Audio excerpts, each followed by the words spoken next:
E aí, vamos mergulhar nessa ideia? Imagina só uma casa inteligente, daquelas de altíssima tecnologia. Ela ajusta o ar-condicionado bem antes de alguém sentir calor, tranca todas as portas automaticamente à noite e dispara um alarme sonoro na mesma hora se houver uma emergência. Uma verdadeira maravilha da automação, né? Mas o fato fascinante aqui é que o corpo humano executa uma versão infinitamente mais complexa dessa automação e faz isso a cada segundo. Nessa explicação, a gente vai destrinchar exatamente como isso acontece, focando no controle e secreção, no feedback negativo e positivo e nas variações cíclicas. Vamos entender de vez como essas redes secretas de comunicação operam para manter tudo em perfeito equilíbrio. Para decodificar esse sistema incrível, a gente vai seguir um roteiro super direto. Vamos começar pelo sistema de controle, passar pelos mecanismos de secreção e depois focar nos pilares da estabilidade, o feedback negativo e o feedback positivo.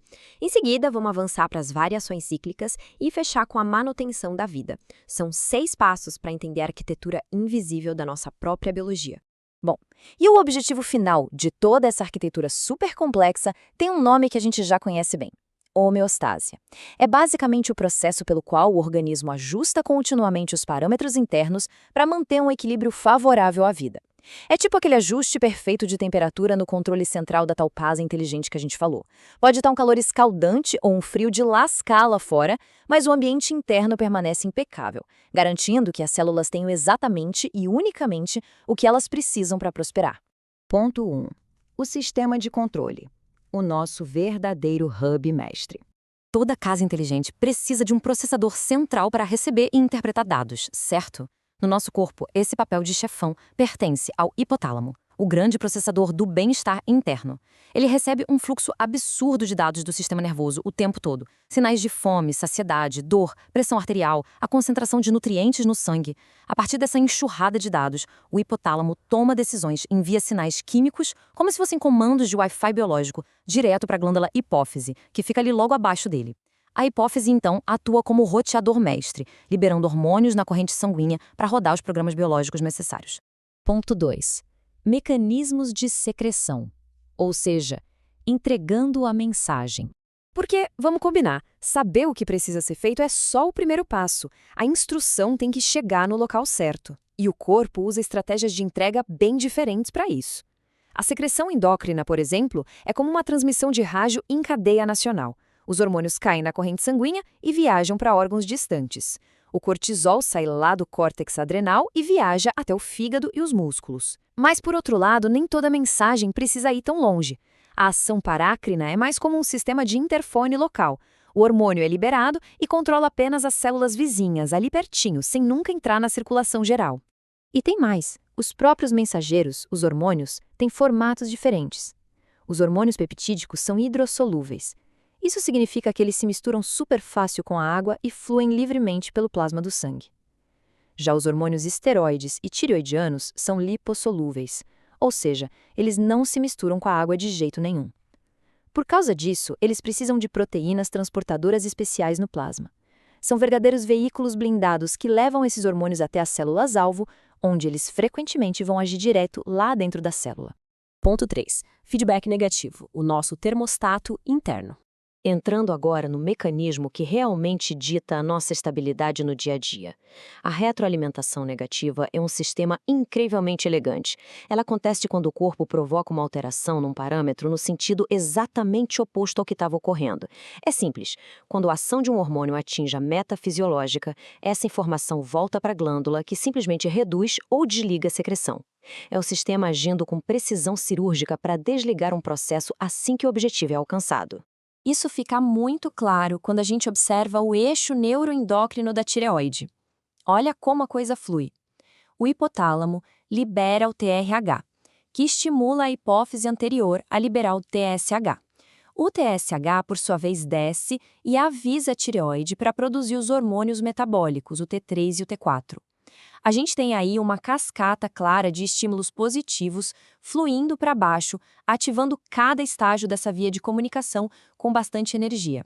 Mas é aí que entra a magia do termostato.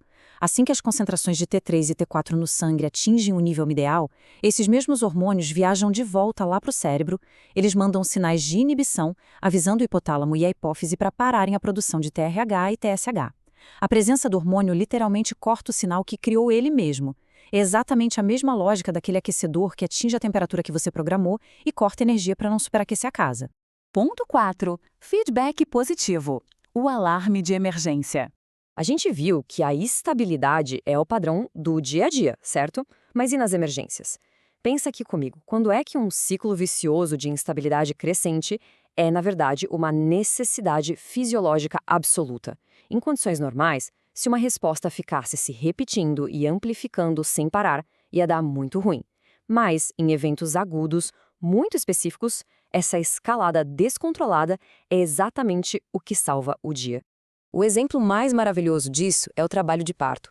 Conforme o bebê pressiona o colo do útero, rola um estiramento mecânico. O cérebro interpreta isso e libera ocitocina, que provoca as contrações.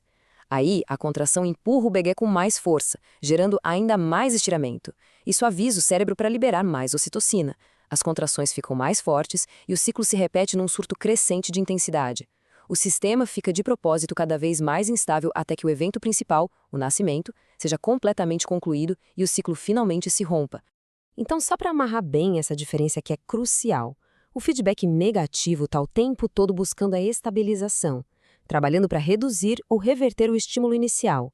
Já o feedback positivo busca a conclusão de um evento, amplificando o estímulo inicial até que uma tarefa urgente, tipo o parto ou a coagulação de um vaso machucado, seja finalizada de vez. Ponto 5.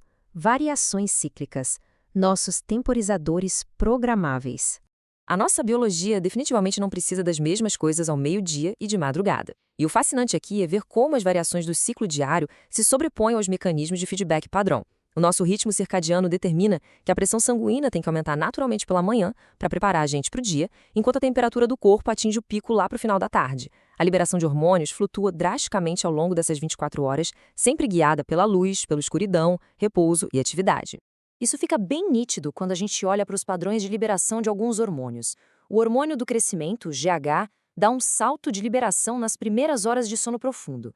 É o momento em que a casa tranca as portas e começa a fazer os reparos estruturais. O cortisol, por outro lado, atinge o pico no começo do dia, como se fosse a automação acendendo as luzes e preparando tudo para a vigília e para os desafios da rotina. Já a melatonina assume o comando à noite para garantir que o repouso aconteça. E olha, essa liberação não é um botão simples de liga e desliga. O hormônio do crescimento, que age lá no fígado, nos ossos e músculos, tem uma secreção pulsátil. Ele responde ao GHRH do hipotálamo, claro, mas também depende demais do nosso estado nutricional, como numa situação de hipoglicemia, dos nossos níveis de estresse e da qualidade do sono. É um ritmo muito sofisticado que adapta a manutenção celular ao contexto exato do que está acontecendo em volta. Ponto 6. A manutenção da vida, integrando todos esses sistemas. Chegamos na integração final dessa nossa casa inteligente. O ponto-chave aqui é entender como todas essas camadas colaboram para criar um organismo tão resiliente. O hipotálamo capta os dados gerais, o feedback negativo trabalha em segundo plano, ajustando tudo silenciosamente minuto a minuto, o feedback positivo entra como uma força tática, resolvendo eventos críticos e agudos, e as variações cíclicas agem de forma preventiva, antecipando as mudanças do dia a dia para otimizar nossos recursos. Tem uma síntese no material original que resume perfeitamente o que a gente está conversando aqui. Ela diz que a homeostase é mantida basicamente pelo feedback negativo, exceto em casos muito específicos onde o feedback positivo ou o ciclo circadiano entram em jogo. A imensa maioria do trabalho é feita pela força constante e silenciosa do feedback negativo. Os alarmes e os temporizadores são vitais, mas eles operam pontualmente, auxiliando esse grande maestro da estabilidade biológica que, literalmente, nunca dorme. Tudo isso deixa a gente com a pulga atrás da orelha, né? Como a gente viu, nosso sistema hormonal e os ritmos circadianos evoluíram durante milênios para se sincronizar perfeitamente com o ciclo natural do Sol.